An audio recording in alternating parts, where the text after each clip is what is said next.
knows what you should be doing, even though they don't know your life, your stories, your desires, your fears, your family, your obligations. I'm hoping this podcast gives you the opportunity to think about what you want, to listen to your still small voice.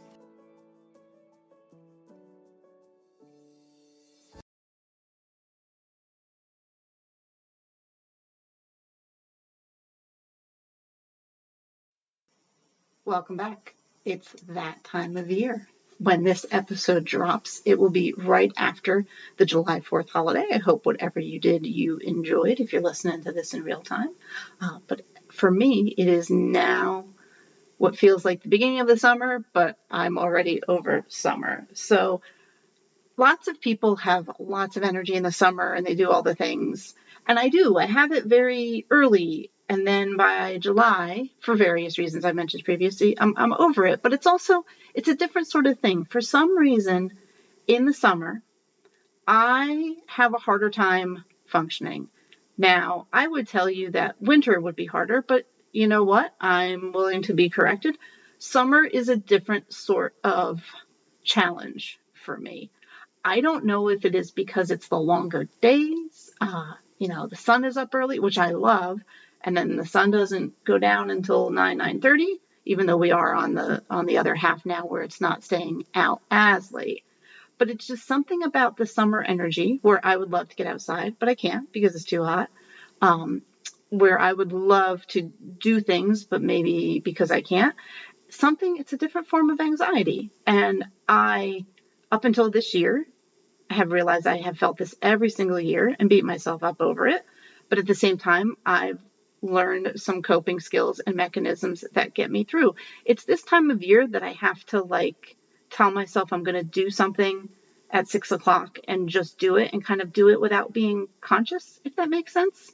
I can't really think about planning it or doing it. I don't have as much energy to be proactive and think about things in advance. I kind of just have to be like, at 6:00, you're going to go do laundry, whether you want to or not, or, you've got to do this. So just do this from 12:30 to 2, and then you'll be done. And there's not as much enjoyment in the planning that I usually like. I love a good plan. Half of the point of doing things is to plan to enjoy it. Actually, 90% of it, I think, probably for me. So I find every year in the summer, I'm doing this thing where I just don't want to do anything. I don't want to do even the default things that I usually do to get out of doing things. My preferred methods of procrastination aren't as enjoyable either. I don't want to read. I don't want to watch anything. I don't want to do anything. I just don't want to function. And I'm like, this feels a lot like winter, even though it is 90 degrees out and humid and disgusting and the sun is shining.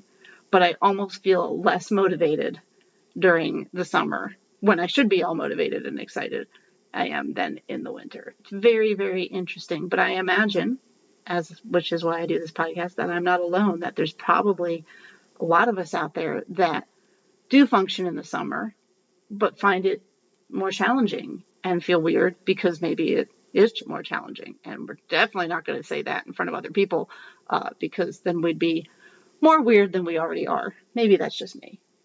Probably not, though. So thinking about summer, too, I also think about or try to kind of compensate to myself of what did I used to do when I was a kid that made me happy? How can I bring summer back, or how can I enjoy the summer like I used to? And I'm like, I wonder if this has a lot to do with my upbringing.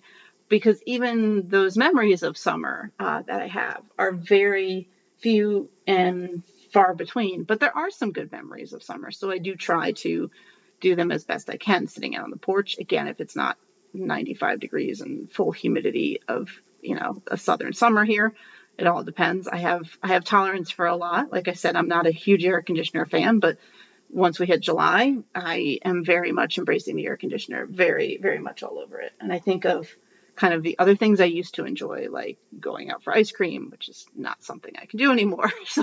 So it can be a challenge when you're thinking about things that you would like to be doing or have memories of in the summer that are just something you can no longer enjoy or maybe even partake in. And that can be a challenge. You can remember being a kid and having it being so carefree, and then you can realize you are a middle-aged adult who is not even sure she understands what the word carefree means. And that mental disconnect can also add an additional challenge to what is supposed to be a happy, freewheeling, kind of enjoyable time of year. Again, these are the stories we are told.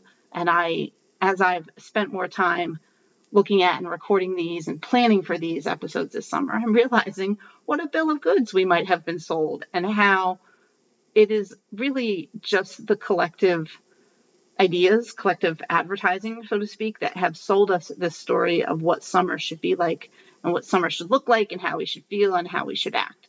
Agreed, it's beautiful out. I have gone swimming. I enjoy some of it, but I do not enjoy it in a way that I think a lot of people would enjoy it. I try to have very quiet, calm summers. I try to have very quiet, calm anything. And that is not, as we all know, not sellable and not a thing that people necessarily want to see, or even that I want to share.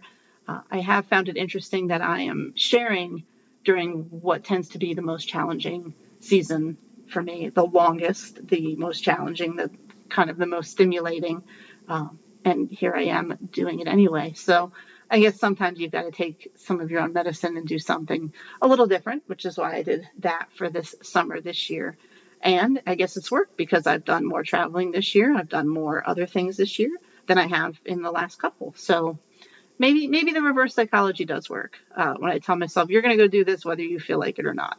But again, I take that to myself in moderation, because sometimes forcing yourself to do something does not solve the problem and just makes it worse. So if you're struggling, if you're wondering why is summer so different, what is wrong with me? It's not you.